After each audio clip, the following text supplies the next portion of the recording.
कडाक्याच्या उन्हाळ्यासाठी प्रसिद्ध असलेल्या जळगाव जिल्ह्यामध्ये सध्या थंडीची लाट पसरलेली असून आज जळगावचं तापमान हे 6.5 अंश डिग्री इतक्या सेल्सिअस इतक्या नीचांकी पातळीवरती जाऊन पोहोचलंय। जनजीवन हे यामुळे विस्कळीत झालेलं आहे। अनेक नागरिक सकाळी बाहेर पडताना गरम कपड्याच्या सह शेकोटी करून तर काही जण गुळाचा चहा, गरम भजी ही खाऊन तर काहींनी चक्क हास्याचे विविध प्रकार करून आपली थंडी घालवण्याचा प्रयत्न सुरू केलाय। या सगळ्याचाच आढावा घेतलाय आमच्या प्रतिनिधींनी, आपण पाहूयात।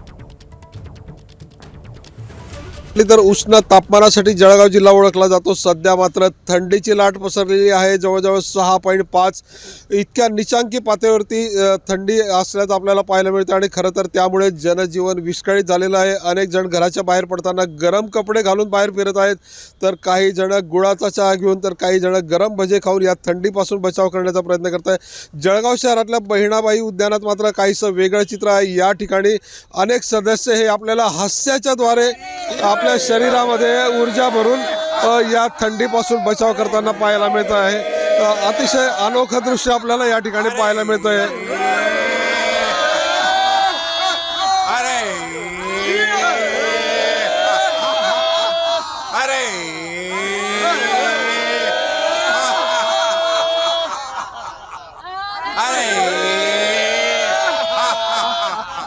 आपण या ठिकाणी बघू शकतो की कशा पद्धतीमध्ये हास्याच्या द्वारे आपल्या मध्ये ऊर्जा भरून या थंडीपासून बचाव केल्याचा प्रयत्न केला जातोय। काही सदस्य आपल्या सोबत आहेत, काय सांगाल? थोडक्यामध्ये सांगा, थंडी आणि हास्य काय संबंध है? दादा, हम लोग यहाँ 25-30 साल से यहाँ आ रहे हैं और इसमें काफ़ी सारे ऐसे लोग हैं जिनको बीपी है, शुगर है, लेकिन वो ख़त्म हो गया है। जिनके कमर का जो प्रॉब्लम है वो ख़त्म हो गया बिना किसी इलाज के।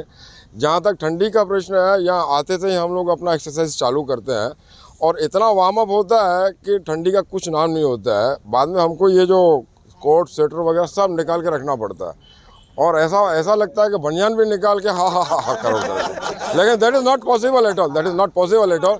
इतना गर्मी, इतना ऊर्जा आ जाता है अपने अंदर। आपण बघितलं की थंडीपासून बचाव, काही महिला सदस्य सुद्धा आहेत। ताई, काय सांगाल? काय प्रतिक्रिया आहे तुमची? थंडीपासून बचाव होतोय हास्यावर?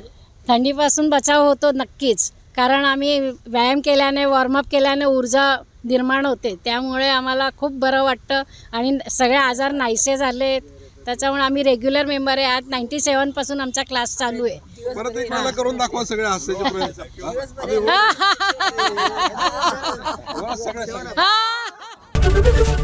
एबीपी माझा, उघडा डोळे बघा नीट।